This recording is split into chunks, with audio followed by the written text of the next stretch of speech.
So, good day, good life mga paps. Ayan, time check natin, 11 PM. So, meron tayo ditong Honda Click. Nagpa-install to sa atin ng pangmalakasang package natin. Unang-una dyan, meron tong bi-LED. Pangalawa, meron tong 9-in-1 universal switch. And meron din tong RGB taillight, PIA original, no? So, bukod dyan, sinamahan pa natin to ng underglow. So, kagandahan pa sa underglow ni Bossing, nagbi-blink-blink to. So, pwedeng i-adjust yung bilis ng blink ng kanyang underglow. So, ayan, unahin na muna natin tong bi-LED nya, no? Sa bi-LED ni Bossing, cellphone controller yung ginagamit natin para mapalitan natin yung iba't ibang klase ng kulay, no? So, ito first, yung modes nya. May iba't ibang modes yan sa kilay. Ayan. And sobrang dami ng modes nya, no? Pwede ka rin mamili ng mga steady na kulay dito, no? Kung mayroon kang trip na steady, ayan. And also, ang dami nya, no? Ang dami mong pwedeng pagpilian.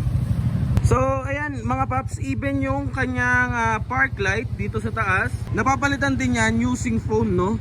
So, ayan, kung mapapansin nyo, sige, lipat-lipat mo, tol. Ayan, no? Ayan, no? Napaka-pogi nya, no? Even yung pinakamata ng ating bi-LED, napapalitan din yung kulay niyan. Ayan, no? Napakagwapo. Bibuild kayo ng mga Indo concept, pasok na pasok to, ang ganda, oh. So, i-check natin. Syempre, low beam mo muna. Ayan yung low beam niya, oh. Napakalapad din, mga paps. Ayan. And syempre, kapag nag-high beam yan, ayan na yung high beam niya, oh. And also, may kasama na rin yan syempre na passing, no? So, ayan, no? Passing. Tingnan naman natin yung itsura sa harap pagka bumuga na yung kanyang bi-LED, no? Low beam, high beam, passing. Ayan, no? Napakagwapo. Since nandito na rin naman tayo, ituloy na natin to sa kanyang underglow. Check naman natin yung kanyang underglow. Ayun, no?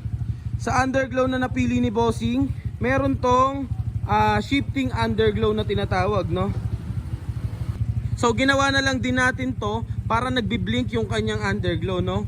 Ayan, kung mapapansin nyo, napaka-pogi, oh. Nagbi-blink yung kanyang underglow. And also, kapag nagbe-brake yan, nagpapalit-palit ng kulay. Ayan, oh. Bitawan mo. Ayan, tapos brake.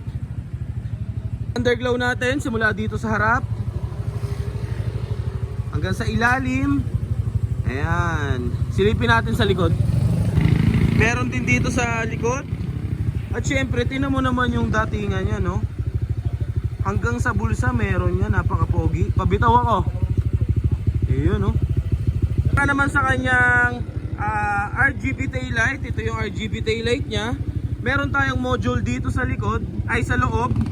Meron tayong module sa loob dito na dito pinapalitan yung mga modes ng kanyang taillight. Sige, ano, paps, pa-check ako.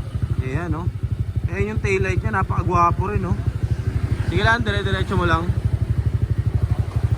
Ayan, no? Talagang simula harap hanggang likod, talagang pinalabas ni Bossing yung tindigan dito, oh. Check naman natin yung kanyang signal light tsaka yung hazard. Ayan, sa signal light natin, ayan, no? Gumagapang yung signal light niyan. Kabila. And yung hazard, yun, no? Sa 9-in-1 switch natin, itong nasa ilalim, starter to. Ayan. Pasensya na kayo, medyo madilim. Anong oras na kasi? Ito naman, yung para sa bi-LED niya, no? Dito gumagana yung bi-LED. Tsaka yung park light. Ayan, no? Kapag ino na yan, bubukas na yung bi-LED natin. Ayan, no? Ayun. Ito naman yung ating selector para sa underglow. At the same time, kasabay na rin dyan yung backlight ng ating universal 9-in-1 switch, oh. Ayan. Naman sa taas yung big switch, ito yung ating busina.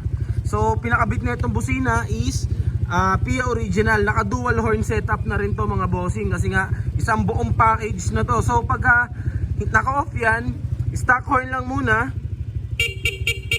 And kapag ino naman natin yan, doon na papasok yung PIA original natin with rapid, no? Ayan.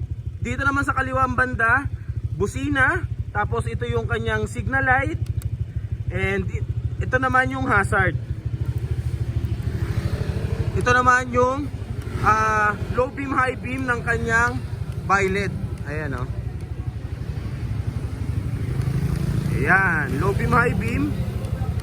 And dito sa likod banda, ayan, kung napapansin nyo, ayan yung ating passing. Ayan. So kagandahan mga paps, pag ito yung ginamit mo, wala nang kailangang butasan, wala nang kailangang nakasabit, no? Kasi 9-in-1 switch na siya.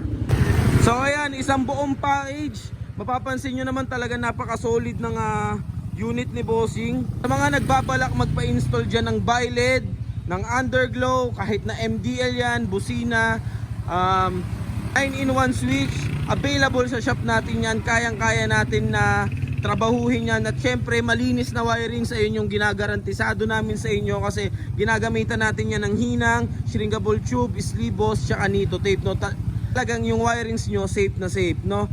So sa mga gusto ng ganitong klase ng setup, alam nyo na kung saan kayo pupunta. Dito lang yan sa Pops Pa Install, dahil sa Pops Pa Install, alagang Pops ka.